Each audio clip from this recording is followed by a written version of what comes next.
नमस्कार, my self doctor Sandhya Jaipal, associate professor, department of sociology, SD government college, Beawar. हमारा जो आज का ई कंटेंट है वह है संस्कृतिकरण और पश्चिमीकरण में अंतर, difference between Sanskritization and Westernization. पश्चिमीकरण और संस्कृतिकरण दोनों ही अवधारणाएं श्रीनिवास द्वारा दी गई है। श्रीनिवास के अनुसार संस्कृतिकरण एक प्रक्रिया है जिसके द्वारा एक निम्न जाति या जनजाति या अन्य समूह एक उच्च जाति और विशेषतः एक द्विज जाति की प्रथाओं, धार्मिक कृत्यों, आस्थाओं, विचारधाराओं व जीवन प्रणाली को अपनाता है। जबकि पश्चिमीकरण श्रीनिवास के अनुसार पश्चिमी संस्कृति के साथ संपर्क के परिणाम स्वरूप होने वाले परिवर्तनों को पश्चिमीकरण कहा जाता है। भारतीय समाज में यद्यपि दोनों ही प्रक्रियाएं एक साथ चलती हैं, फिर भी दोनों में पर्याप्त अंतर पाए जाते हैं। ये अंतर क्या है, इसके बारे में हम आज देखेंगे। पश्चिमीकरण और संस्कृतिकरण में अंतर की जब बात की जाती है तो सबसे पहले हम कह सकते हैं पहला अंतर जो है वो है संस्कृतिकरण उच्च वर्ग से संबंधित है, जबकि पश्चिमीकरण निम्न वर्ग से संबंधित है। संस्कृतिकरण की प्रक्रिया में निम्न जातियां उच्च जाति के आदर्शों को अपनाने का प्रयास करती है, अतः यह प्रक्रिया निम्न वर्ग व जाति से संबंधित है। पश्चिमीकरण की प्रक्रिया में उच्च जातियां व सभी वर्ग पश्चिमीकरण के समाजों की सांस्कृतिक विशेषताओं को अपनाते हैं, अतः यह उच्च जाति व समाज के सभी वर्गों से संबंधित है।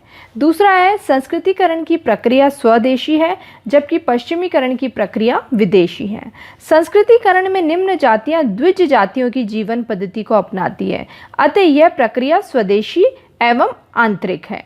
जबकि पश्चिमीकरण की प्रक्रिया विदेशी है, क्योंकि यह ब्रिटिश संस्कृति के संपर्क से उसके जीवन पद्धति को अपनाती है, अतः यह विदेशी व बाह्य संस्कृति के अनुकरण की प्रक्रिया है। तीसरा है संस्कृतिकरण में विभिन्न जातियां इसके आदर्श हैं, जबकि पश्चिमीकरण में केवल अंग्रेजी संस्कृति ही इसके आदर्श है। संस्कृतिकरण की प्रक्रिया में निम्न जातियां या अन्य समूह द्विज या उच्च जाति की विचारधाराओं को अपनाते हैं, अतः ये आदर्श सर्वत्र समान नहीं है, बल्कि विभिन्न जातियां इसके आदर्श हैं। जबकि पश्चिमीकरण की प्रक्रिया में पश्चिमी संस्कृति विशेषता अंग्रेजी संस्कृति की विशेषताओं को अपनाया जाता है, अतः अंग्रेजी आदर्श ही संपूर्ण भारत में स्वीकार्य है। चौथी इसकी जो विशेषता है वह संस्कृतिकरण में रूढ़िवादिता पाई जाती है, जबकि पश्चिमीकरण में तार्किकता पाई जाती है, क्योंकि संस्कृतिकरण में निम्न जाति द्वारा उच्च जाति के आदर्शों, धार्मिक कृत्यों को अपनाया जाता है, अतः इसमें रूढ़िवादिता पाई जाती है। जबकि पश्चिमीकरण की प्रक्रिया में ब्रिटिश प्रौद्योगिकी, विचारों व मूल्यों आदि को अपनाया जाता है, अतः इसमें तार्किकता पाई जाती है। पांचवी जो अंतर है इनका वो हम कह सकते हैं कि संस्कृतिकरण में सामाजिक गतिशीलता पाई जाती है, जबकि पश्चिमीकरण में सामाजिक गतिशीलता देखने को नहीं मिलती है। संस्कृतिकरण की प्रक्रिया में निम्न जातियां द्विज जाति की विचारधाराओं, आस्थाओं को अपनाकर अपनी सामाजिक गतिशीलता में परिवर्तन करती है, अर्थात ऊपर की ओर बढ़ती है। जबकि पश्चिमीकरण की प्रक्रिया में पश्चिमी संस्कृति के संपर्क में होने वाले परिवर्तनों को अपनाने पर भी लोगों की स्थिति में या गतिशीलता में परिवर्तन नहीं आता, अतः इसमें अगतिशीलता पाई जाती है।